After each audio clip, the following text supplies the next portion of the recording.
And now it is 2007 question 2. There are a lot of words to read to get going on this problem.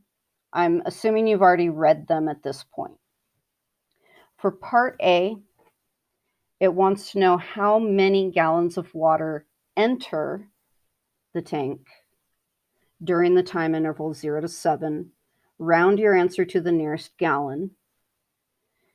The directions on the AP exam say to, for any number that is not exact, to round it to at least 3 digits after the decimal point or truncate unless told otherwise. This is one of those unless told otherwise moments. And if you don't round it to the nearest gallon and you give it the 3 digits after the decimal point, you will not be correct. You didn't follow the directions. Then entering is the function f of t only. So all you need to do for how many gallons enter over that time frame is integrate that f of t function from times 0 to times 7. Let your calculator give you an answer. And I'm just going to grab the answer on that to save us a little bit of time. And the only thing you need to write is the to the nearest gallon. You don't need to show any of those decimal points at all. So 8,264 gallons. Now, it did not say to include units in your answer. So if you didn't write gallons, that's fine. I'll just say again that it's good form to do that. Part B. Between time 0 and 7, you are to find the time intervals during which the amount of water in the tank is decreasing. Give a reason for each answer. So you want to look at what is the overall rate of change. The overall rate of change is the rate in minus the rate out.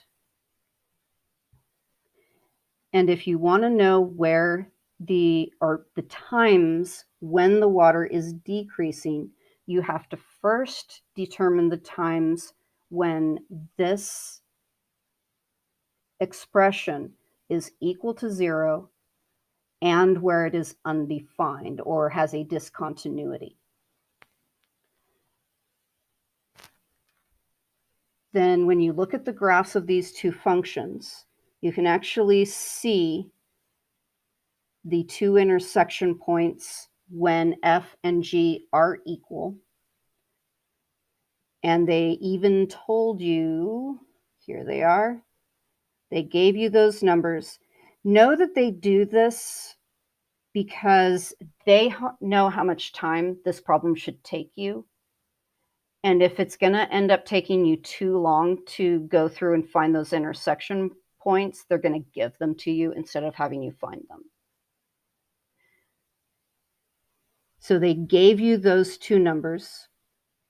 You can also see that the subtraction of the two functions has a discontinuity at 3 because of g being discontinuous. So those are my 3 important numbers. Now, what I'm going to do, you're going to do things your own way. I'm going to write down f minus g next to a little number line, put in the endpoints, put in the 3 critical numbers, and let me find those other ones. 1.617, 5.076. And I'm going to be able to determine positive, negative more easily from looking at the graph. I want to keep in mind that this curvy continuous graph is F, and the other one is G. So while my x, or my t, is between 0 and 1.167, my g is larger than my f, and that means it's going to be negative. Then from 1.617 to 3, I see that my f is larger than my g, so the subtraction of f minus g is positive. Then I do the same from 3 to 5.07. This time g is above f, so the subtraction will be negative. And then lastly, in this tail end, f is larger than g, so it is positive. Now you need to state the intervals, and you need to explain why those are the intervals where it is decreasing. So 0 should be included because we are defined at 0 and f minus g is negative at 0. When it comes to increasing and decreasing, endpoints are supposed to be included in the solution. So one of the intervals where the gallons of water is decreasing is this interval, and I'll put a because, and then the other interval is from 3 to 5.076 and a because. Now you have to explain in an expression. The table won't do it. So in this first interval, you need to say either that f minus g is less than 0, because that's why it's decreasing. But you could also have said because f is less than g, which is what I was actually doing when I was looking at the graph. And often you might notice that the AP test likes the graphing explanations to be based on the way you determined it as you looked at the graph. I determined that f minus g was negative because f was less than g in that interval. And then for the other one, same thing, because f is less than g, or you might say f minus g is less than 0. When you look at the way that they wrote the answer, though, they expressed where f minus g was, or where, let me just grab it.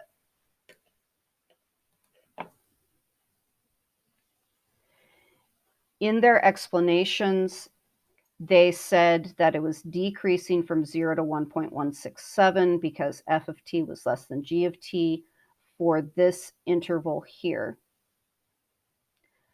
And then that this was the other because of this being an interval where f was less than g as well. So it's a good idea to additionally explain when, because f is less than g over the interval inclusive of 0, but at 1.617 it's not included because no longer is f actually less than g at that point. And then f is less than g when it comes to the 3 to 5.076.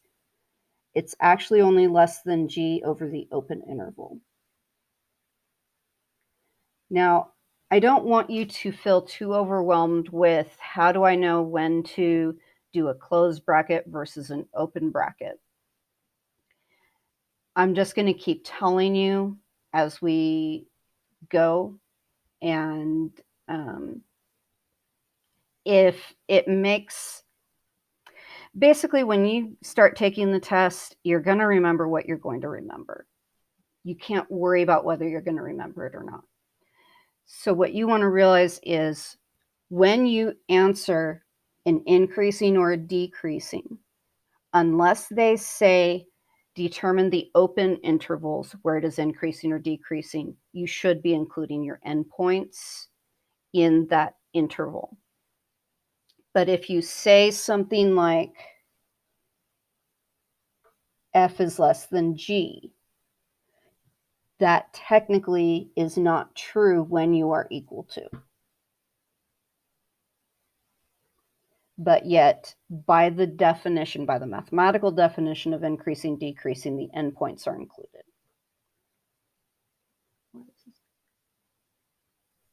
Why is the second justification not? Oh, yeah, thank you. I made a mistake there. I wrote the wrong pair of numbers. I should have written this pair of numbers. Thank you for catching that.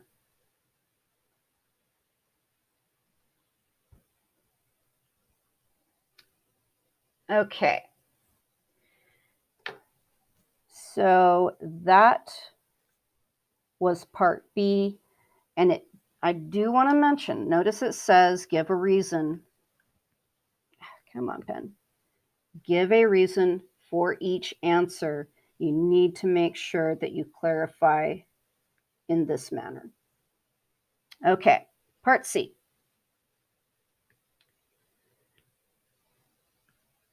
For time between 0 and 7, at which time is the amount of water in the tank the greatest?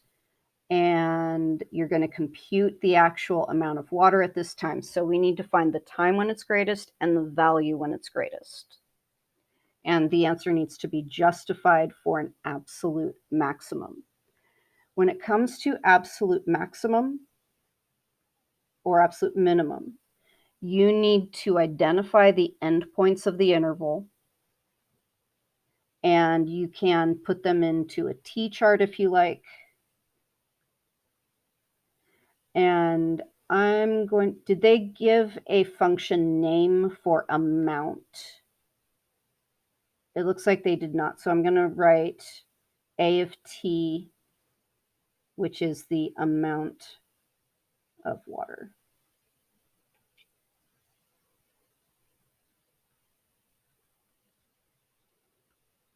And the endpoints are 0 and 7. Now, the critical numbers that I need to put in between 0 and 7, some of them can be taken out of the game. So I'm going to come back over here to the chart that I made. The total rate of change is first negative, so it goes down, then positive, it goes up, and then negative, it goes down, and then positive, it goes up. We are looking for an absolute maximum. Our only possibilities are these three. If you feel like you need to explain why you don't check these two, you can just say that those are the times when it's a relative minimum, and relative minimums cannot be absolute maximums.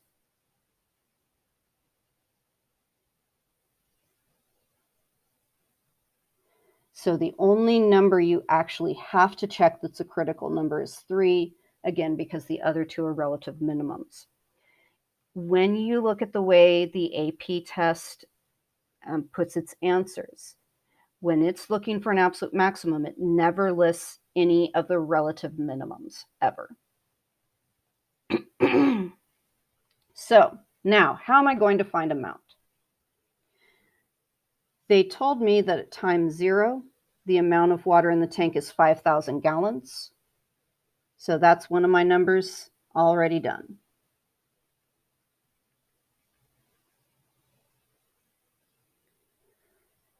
To find how much water there is at time 3, I need to, sorry, hold on.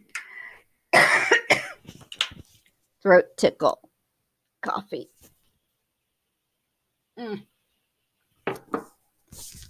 And I spilled as normal.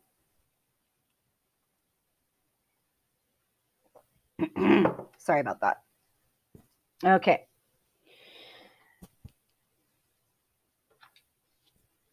The total rate of change is F minus G. That's the rate of change. I'm starting at 5,000. And F is the rate at which it enters. So what I can do is I can first write plus the integral of F from time 0 to time 3. The rate at which it's leaving is constant, so I can subtract from that 250, the constant rate at which it's leaving, multiplied by the number of minutes, hours, the number of hours, 3 hours. Let your calculator find that number and write that number down, but you need this expression on your free response. How do you know not to use 2,000? Oh, the piecewise function, g of t. Let me erase. The piecewise function g is 250 from 0 to 3, and then it's 2,000 for the rest of the time. I am going to be using that 2,000, but right now I'm trying to find my amount at time 3. So I'm looking at what happens from time 0 to time 3. So over that particular time frame, to find my amount at just time 3, I add the quantity that enters from time 0 to time 3, and then I subtract the amount that leaves over that time. Yeah. Now, once I get that answer, and I write that number down, then I can find my value at 7 by starting off with that number. I'm going to grab the answers so that I don't have to sit here and use a calculator and spend time on that. Let's see. So 5126.591, 5126, 5126, 5126, 5126 point, and then I forget what it said. Anyway, you're going to take that amount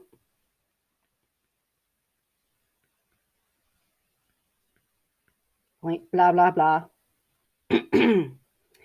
And then you have your rate entering from time 3 to time 7 is the f function. So you're going to add the integral from 3 to 5, or sorry, 3 to 7. The time is 7. I can keep track of my numbers. And then leaving the tank, the rate is now 2,000 gallons per hour, and it does that from time 3 to time 7. So now I'm subtracting 2,000 times the number of hours, which is 4. And that is going to find me my amount at time 7. And this isn't the only way that you can go about getting to time 7, but there's only one correct answer once you go through your work. So you can see the numbers that you should be getting. Once all that is written out, all you have left is your answering the question that was given. They wanted to know the time when the amount of water was greatest, so you need to express that. The amount of time is greatest at 3 hours. And then they wanted you to find what that quantity was, rounded to the nearest gallon. And so rounded to the nearest gallon, it's the time, or it's the value at time 3, but rounded. And that is then all you have to do.